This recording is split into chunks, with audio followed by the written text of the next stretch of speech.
when I was a small child, all teachers in primary schools were women. I mean, they were mostly women because most of the blokes had been shot during the war. And it was all elderly women as well doing it. Didn't harm my education, but then of course their heads weren't filled with the claptrap that they're taught now. So yeah, I think that if you're looking to get sort of, they say, more male role models and that sort of thing, then they need to encourage more men into primary school teaching. If they do get into jobs working with children, then they get accused of paedophilia. Oh yeah. So again, it's so difficult. I mean, there's real separations between men and children now. Yeah. And so it's very difficult for a man to become a primary school teacher. Yeah. Without experiencing some kind of problem. Well, I know with one of my nephews, he went into childcare, and he had a real tough time of it in his lessons because it was all girls, and they used to accuse him of being a paedophile and all sorts of things. And if they did like nappy changing, a woman had to supervise him in case he did anything wrong. But I think that's well out of order. Totally out of order.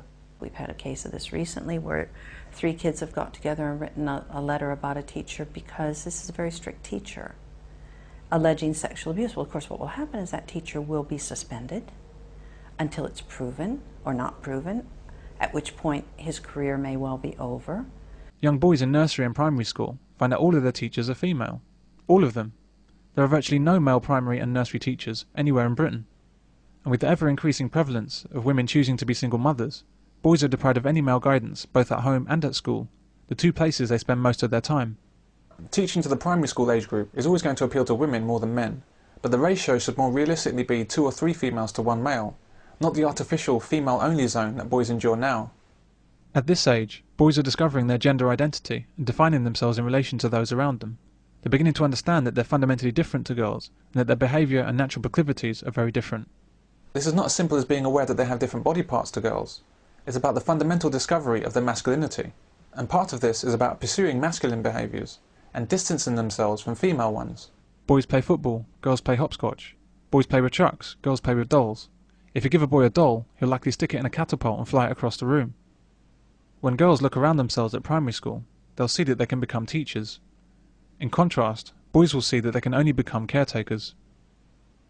One of the most important influences on a young boy are the males that are around in his environment. And if young boys are not aware that males are involved in matters to do with education, then boys see the educational process as something that doesn't particularly apply to them. There isn't a strong male role model in a lot of these child's lives, not when it comes to things like education, which is why most boys do very badly at education, and if they're doing well, they're afraid that the other kids will have a go at them and take the mickey out of them, because being good academically is not a man thing to do.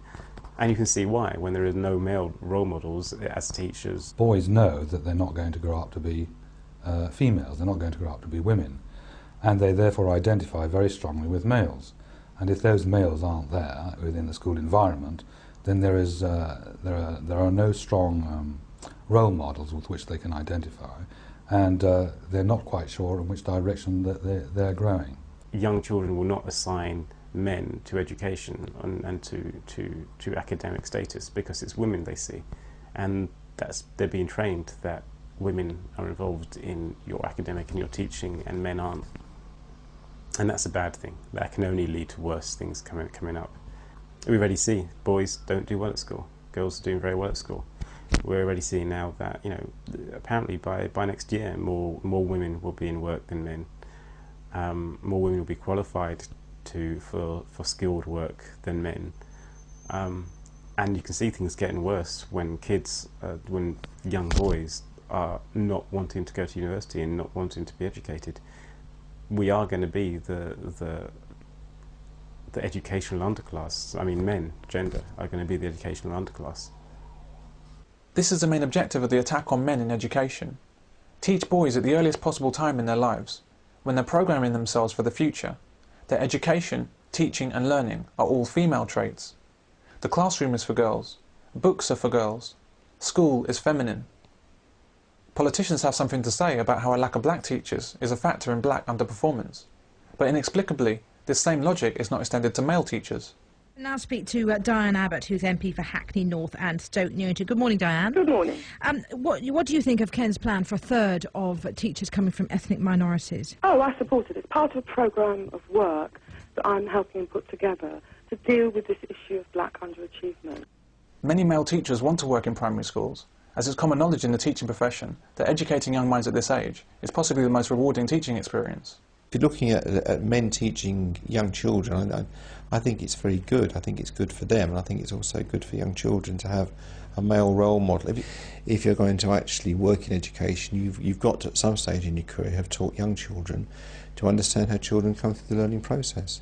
But it's made clear to male teachers that they're not wanted near young children because they're regarded as a danger to them.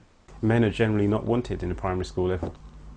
You can go to secondary school, you can do all your stuff there, and you can get involved there. But on a primary school level, men are not wanted and they're not trusted. It's rough, but there you go. The government gives with one hand and takes away with the other. Then they need to encourage more men into primary school teaching, which they have been trying to do, I know that, to be fair. They pay lip service to get more male teachers into primary schools, while simultaneously attacking them with suspicion and rules designed to make men extremely uncomfortable working with young children. There's national guidelines, there's guidelines for the DFE, the local education authority issues very clear guidelines, and the school actually has clear guidelines. We stand the risk of allegations being made against us, and so you need to be scrupulously clear. You don't put yourself in a situation where you could be compromised or there's a misunderstanding. So, for example, my office door is never shut. If I'm dealing with a child, talking to a child, unless it's with a parent present or another member of staff, the door's always open.